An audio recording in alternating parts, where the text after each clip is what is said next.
Hello, and welcome back to Living Wisely with Technology.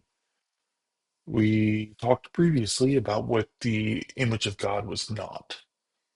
And for reference, we're using the image of God as our benchmark to understand to measure the technology and its impact upon our lives and our communities. Our goal is to figure out where the technology is improving and where it is harming the image of God. So we talked about the relational aspects last week, and the week before, we covered the moral aspects to the image of God. Today, we're going to wrap up the image of God conversation with the missional aspects. Have you ever taken apart some old piece of technology? You get some sort of little green board on the inside with chips and wires and such connected to it, right? One of those chips could be a little tiny computer. It uses all those little wires, and you see the connectors on the board to run that piece of technology. Everything from Teddy Ruxpin years ago to your LED light bulb has some sort of little circuit board running in it, all to make things function. Some years ago, a couple of educators wanted to make a simpler way to teach students how to make boards like this, right? So they ended up building a basic development platform called an Arduino. Essentially, this is a board with a microcomputer on it, and it has a bunch of these little circuits, or these little ports on it that are used for connecting hardware in and out. So students could practice what it was like to build hardware without having to go all the way to constructing a board every time. So, as a novice, one of the things that stands out to you is just how difficult it is to do anything with an Arduino. Suppose a student wanted to make a nightlight, right? So first thing they're going to do is they're going to need to connect a light sensor to the board. So then they're going to connect the light bulb, right, to this board. So they're going to plug it into each one into a set of ports, a pair of ports. And the thing is, nothing happens at that point because the computer doesn't know what to do. You have to tell it everything. The student has to teach it how to retrieve data from the light sensor, interpret the data, and then use the results of that to power the light bulb. So, for example, here's a little pseudocode. That means pretend code that helps us understand. So, zero, if we take zero to be darkness and 100 to be full sunlight, okay? So, the first thing the student will do is provide power to the sensor over a specific port. One of those little black ports, they have all these little numbers. We're going to tell the board to put power into one of those ports. Then we're going to tell it to check the light sensor's data output from a specific port. You see what happens is when the light shines on the sensor, it adjusts the output, the resistance in there, which changes the output on the port. So we're going to have to tell the computer to go to that other port by its number and say, okay, I want to read the number that's in that coming out of that port, the data output. And it's going to be somewhere where it'll say from 0 to 100. It'll subtract that data from 100. So if it's only a little subtraction, it means it's not really all that dark, right?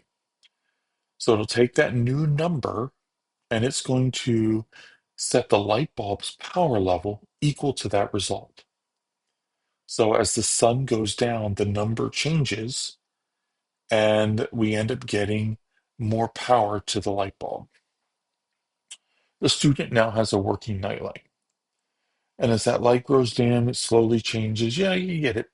It's there. The person who's never programmed or designed hardware might assume that this stuff just happens within the computer, but they couldn't be more wrong. The computer won't do a single thing without instructions, explicit instructions. Okay, so say, I want you to provide power to this port continuously.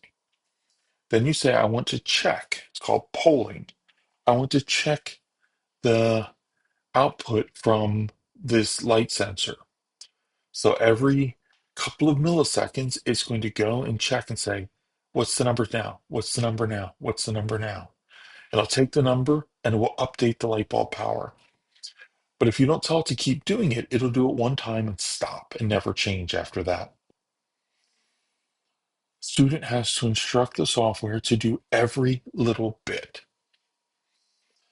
Keep this in mind. We're going to come back to this, okay? Uh, Last time we described the man as being oriented to two things, his family and his mission. We discussed his focus on his family last week. Now let's turn to his mission.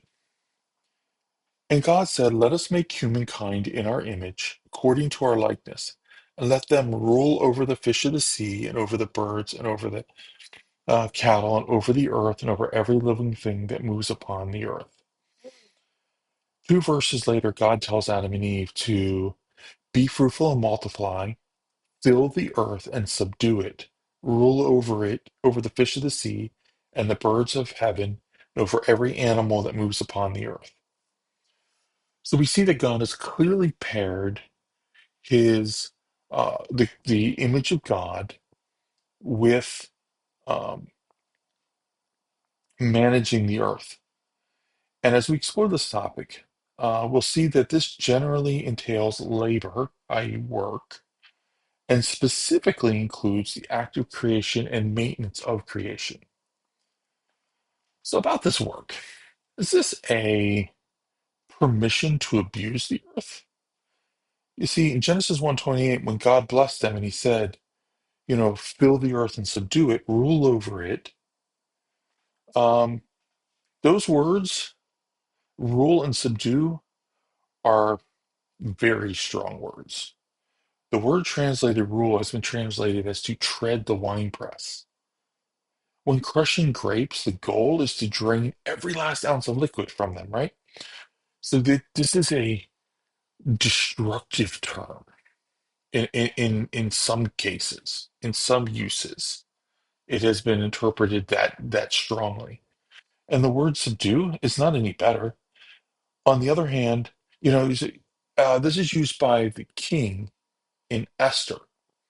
If you remember, Esther invites Haman and the king to dinner in her personal apartment. Then she unveils Haman's treachery. Haman throws himself, the king leaves the room, and Haman throws himself on top of her on her couch slash bed thing. And the king comes back and he accuses him of trying to molest the queen in front of him, or to subdue her in front of him. So this is a strong set of words. God is being very clear that mankind is in charge of the earth. So, is God giving us permission to just crush and use up the earth? No. To pillage it? Obviously not. It doesn't, I mean, on the face of it, it makes no sense. Um, there are people, though, who struggle with this. And they look at those words and they say, this is, you know, men pounding on and crushing everything in sight. That really couldn't be further from the truth. Remember, God called his creation good. One thing that we see in creation, even today with the curse, is that creation is good, orderly, and well designed. Let's consider some examples for a minute. Venus flytrap, very cool.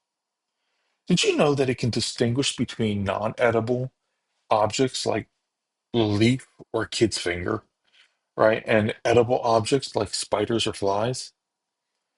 It has a set of trigger hairs. There's about six of them inside its trap. Touching one of the hairs will cause the trap to partially close. This way, non-food objects will sit unmoving within the trap, and they won't do anything. And so, slowly Over about 12 hours, it'll reopen and the object will fall out. Prey, though, they continue to wiggle around inside the trap and they continuously trip hairs. And somehow, in the miracle of God's creation, multiple triggers will cause the thing to completely close and begin to devour the prey. So, in this way, the plant, without having a mind, can still discern between prey and not prey. It's a pretty cool design. And then there's the emerald jewel wasp. I find this one so fascinating, despite both critters being completely creepy. There's a wasp that zombifies cockroaches. It stings the cockroach to temporarily stun it. Then the wasp stings the brain of the cockroach and neutralizes the brain, right? It jabs into the head, finds the microscopic brain, and basically fries it. From there, the roach is led by its antenna to a hole where the wasp lays eggs on its the docile food source. The interesting bit, though, is that the wasp can locate the roach's brain with its stinger. It's got all these little sensors on the stinger. It does it the first time, every time. When scientists were studying this, they would remove the cockroach's brain, and the wasp becomes confused. It would sting and sting and sting and then give up and fly away. Somehow, obviously in God's design, the wasp can tell when it's found the brain and zapped it. Pretty cool design. And finally, let's take a look at one other one for a minute. Let's talk about the eye. If you were to read the Wikipedia article on the evolution of the eye, you would find lots of interesting language about photosensitivity, biochemical reactions. The authors write about how these primitive eye spots, still unchanged in single cell organisms like the euglena, they're capable of detecting light. Scientists theorize in um, that this photosensitivity could function like a clock or a metronome. By the changing of night-dark cycles, biological processes trigger within the cell.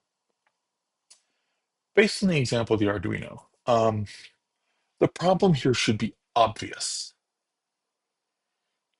You could power the lights sensor, but until you tell the system what to do to check for the output and then what to do with the output, nothing happens in the Arduino. Simply having sensors is insufficient.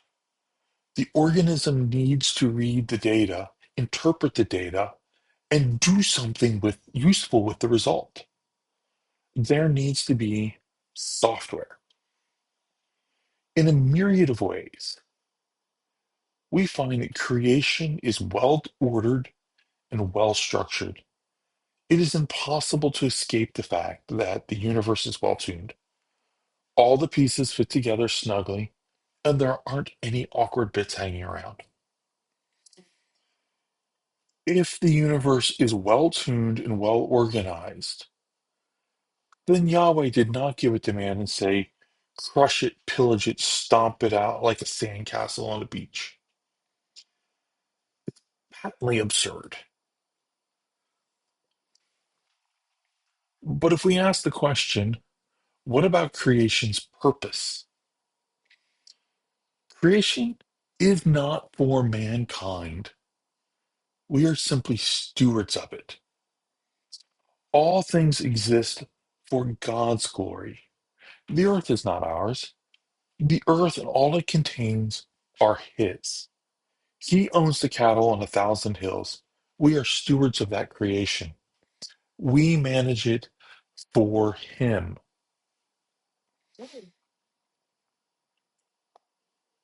So we are not, when we rule and we subdue, we are not destructive. And Yahweh chooses his words carefully.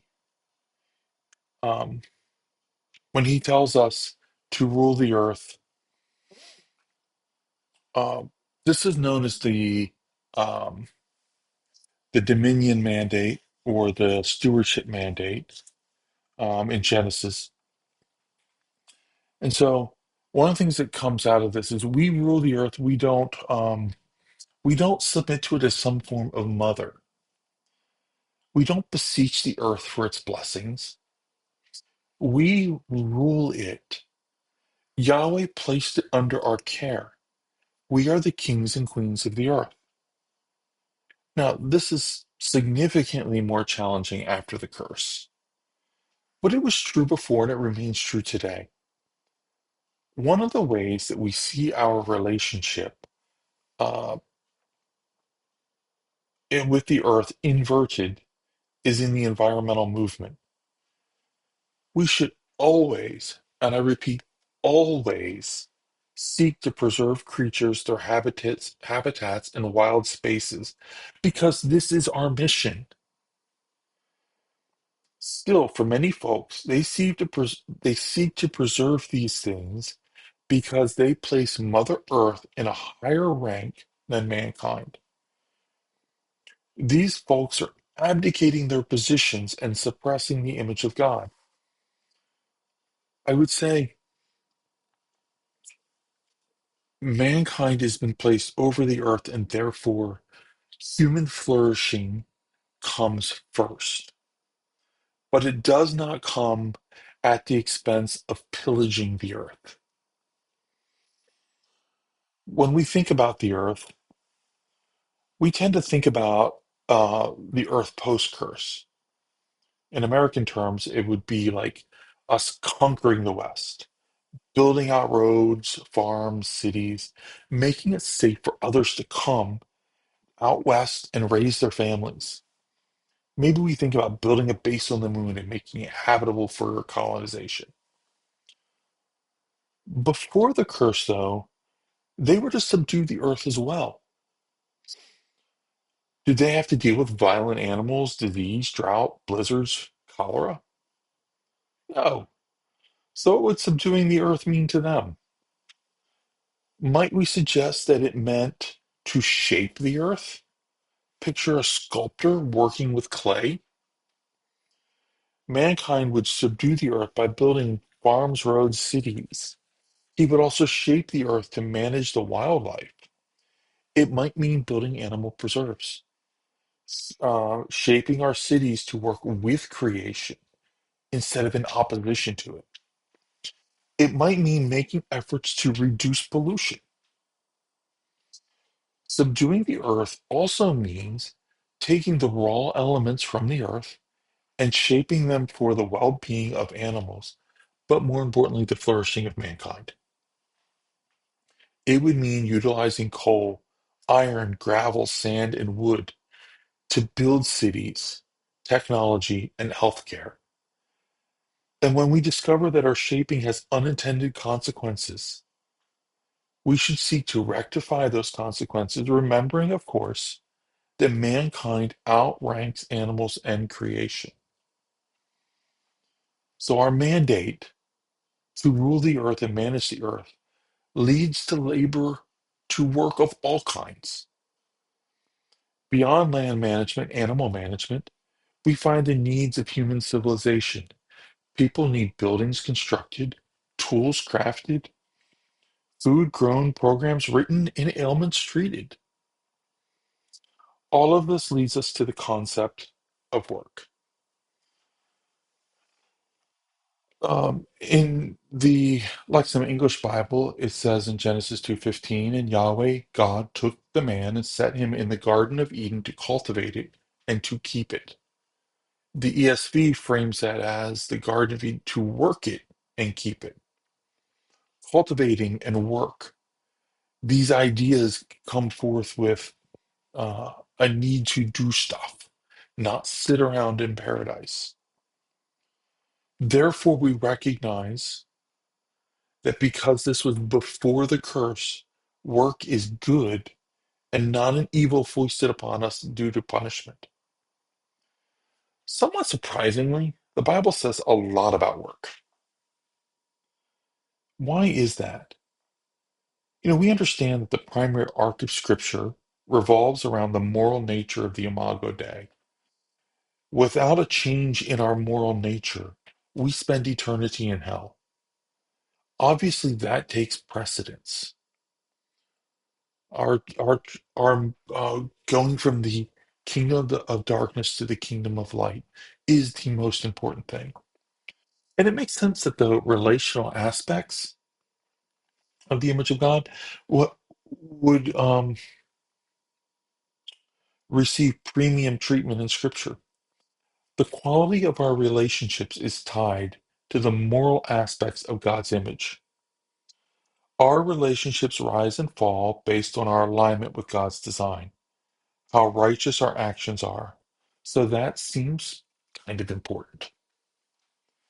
Um, why would work rank as worthy of high consideration in Scripture? Well, being the third pillar in the Imago Dei, it has inherent importance. Notice, though, that when God declared that he would make mankind in his image, he paired the statement with a mission of work. Before Adam was even made, it was declared that he would have a mission, a job from the Creator. This means that work is important. As we've seen previously, God created the world in a manner that is aligned with his nature. In the context of work, that means he has designed the rules for detailing the correct manner to work. The Bible teaches us that it should be done in a diligent manner. It should be uh, honest, talks about in Proverbs 10:4, a just weight and measure. It should be planned. Christ talked about a king who is planning a war. Doesn't he first take assessment to determine whether or not he can win the fight?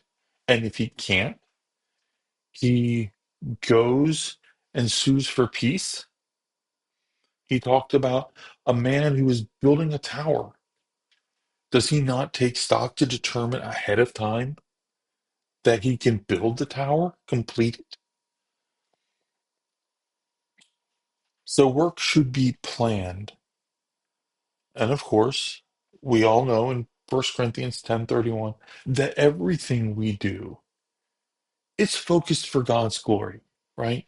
Work is uh, for our work is not for ourselves. It is not for our bosses. Our work is first and foremost for Him. From the Bible's perspective, good work, hard work, is more than a nice to have. Good work is required from those who would image God with their lives.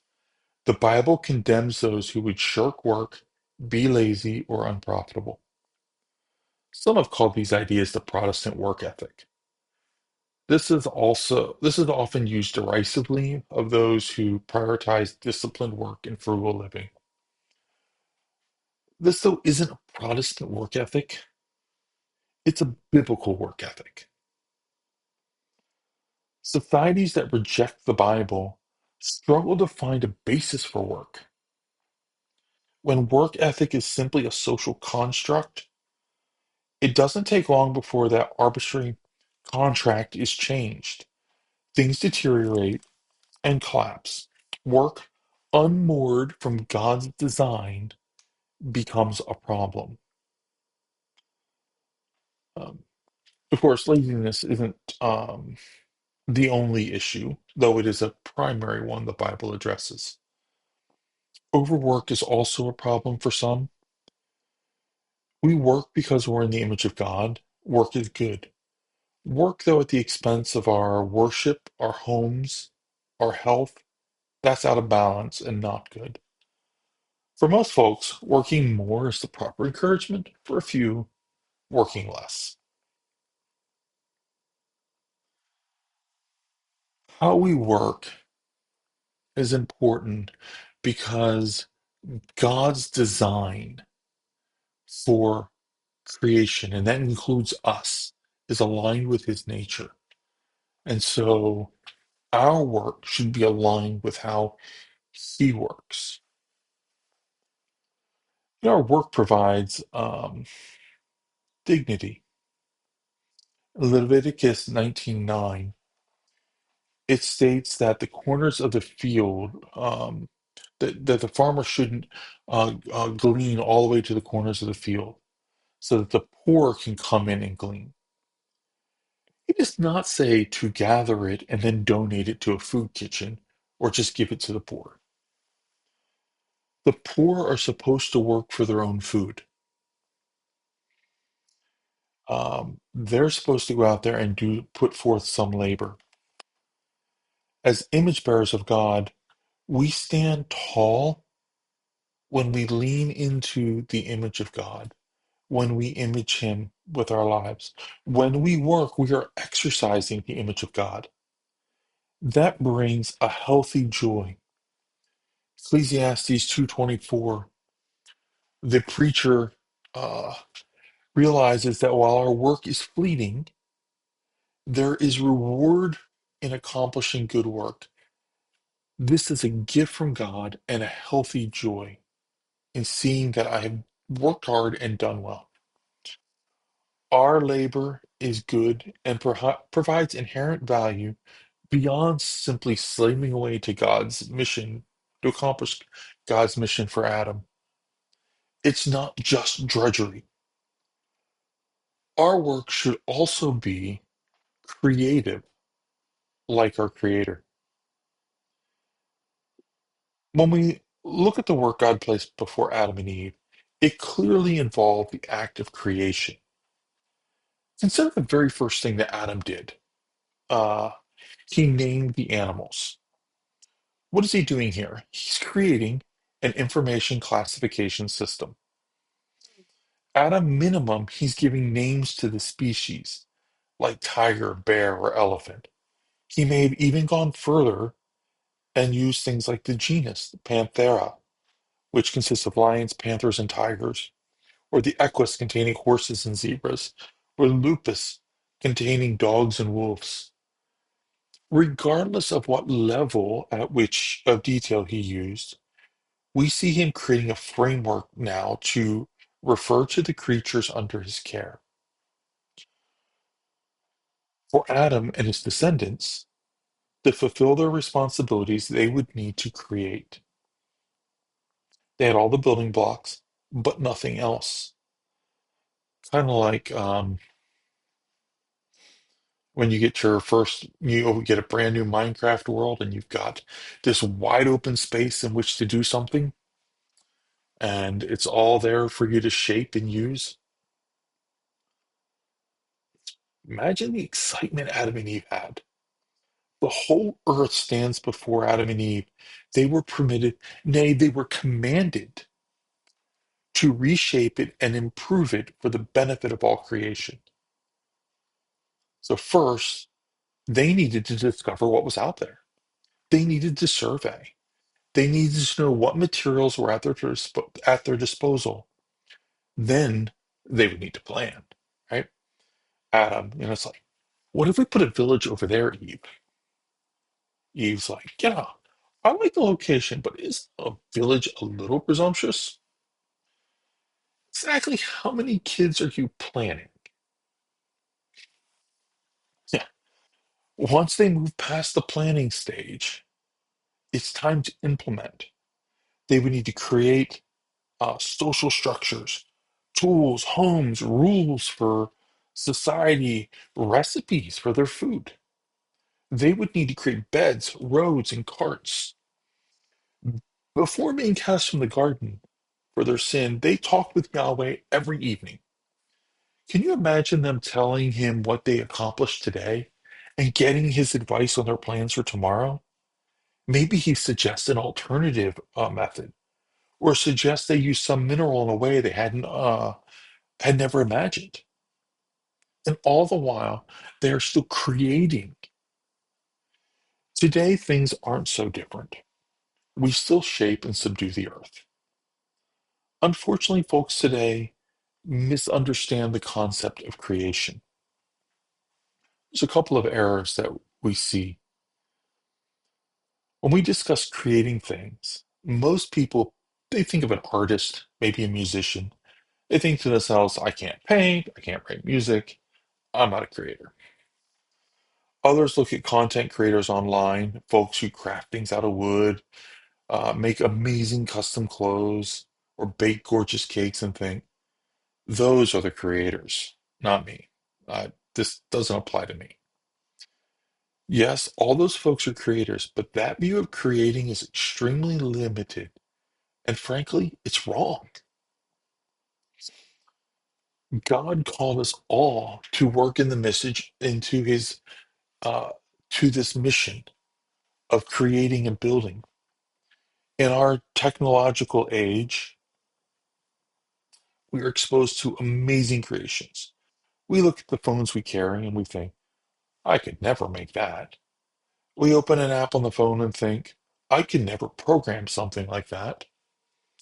We look at our cars and think, I could never design that. We go to the store and there see so many products. We can't imagine how it was made. We think, I could never do that.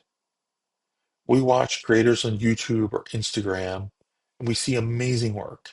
We think, again, I could never do that. We think, I'm not creative, I'm not a creator. We think this and we're wrong. We can be creative and we can create. We know this because we're made in the image of the creator. So let's define creation here. Creation is the act of bringing something new into the world. Okay? So something totally unheard of. Not super common, but it's there.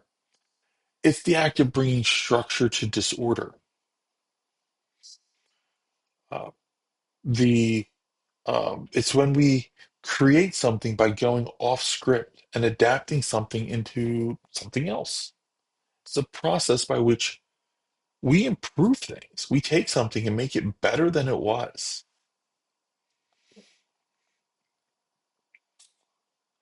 Creating includes implementing, say, new software at work to reduce the chaos on the team, transforming a mediocre online recipe into a dish your family will adore. Hint, add more bacon. Always works. Developing a Sunday school lesson is an act of creation. Developing a decorating scheme for your living room, also an act of creation.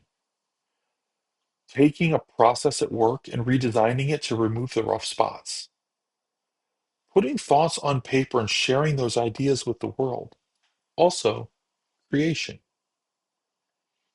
Developing a yard, a garden, or a flower bed, bringing structure and beauty to your home, also creation. Creation is a process. No artist sits down and simply paints a picture, at least not a masterpiece. They practice that picture. MC Escher took years to develop his print Three Worlds, one of my favorite paintings. He went through multiple iterations over years before it finally came together. Other painters are all the same. They would take an idea and then work and rework sections of the idea until they had um, solved all the pieces, the color, the perspective, the focus. Finally, after weeks, months, or even years, they craft the final painting. Creation is also a collaborative process. Stories like to portray a genius who develops all sorts of incredible things in his basement or his lab. In his book, The Innovators, Walter Isaacson documents the history of computers. Highly recommend reading it. Amazing book. Nowhere, oh, and you don't have to be like into computers to get it. Okay, worth the time. Nowhere do we find a single innovator creating a new technology all by themselves.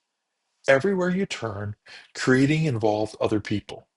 Sometimes it's advisors, partners, or assistants. Always, other people provided knowledge, examples, ideas, and materials. We don't create ex nihilo out of nothing. We stand on the shoulders of giants. We build new things. We bring order to the world, and we adapt what we have to improve our sphere of influence. Brings us to another era, faux creation. We get all these craft kits, right? And or simply follow recipes that are, and this is not creating. This is following instructions. We're simply replicating the creation of someone else. No, it's not wrong to just follow the instructions or the recipe, but we shouldn't place that in the same category as creating. If you customize it, you adapt it. You are building on the creativity, creative endeavor of others.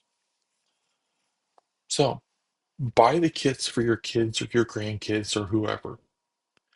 Buy them for yourselves, but don't be confused about the fact that these are not. This is not an act of creation uh, in and of itself. Now let's talk passing about creating in the technological age. Everywhere we look, we see things that seem magical. We can't imagine how they work. Or so we become tempted to kind of shut down. We become passive and we allow life to happen to us. But we shouldn't act this way. We should exercise our creative abilities at home and at work. Will we fail? Yes, absolutely. We can shut down or we can choose to learn and become better through that failure. Will we be intimidated when we attempt new things? 100%. But you know what? Everyone can learn a new skill if you choose. We've all done it. Not everyone will be great at it, but everyone can try. Creating is part of the Imago Day. We need to find an area of our lives this week and attempt an act of creation. No matter how intimidating, and we need to decide sometimes, I might fail. I'll probably fail. It'll be okay. The world doesn't end because I failed. I'll just learn and try again. You know, as we wrap up, we don't know what it would have looked like before the curse. We do know that we now have to maintain our creation. The Bible is clear that all creation is maintained by the word of God. It says in Colossians 1:17 that in him all things are held together. So we know that the world around us, we know it tends to disorder, right? An empty house rapidly deteriorates. An unmanaged yard becomes a mess. An unmaintained car stops running. An ignored family disintegrates. Everywhere we turn, the things we create fall apart without maintenance.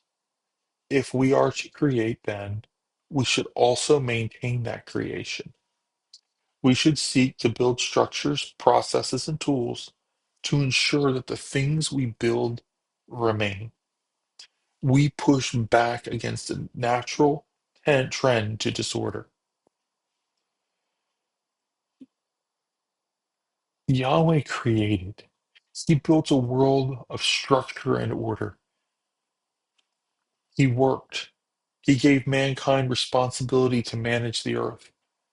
We do that through our work. In our labors, we endeavor to be creative. Technology provides many tools and opportunities to work creatively, to be efficient, to get more done. It also provides many ways to suppress our labor and to remove our efforts at creativity. As we explore technology going forward, a primary question we should be asking is this: does this enhance or inhibit my creative labor?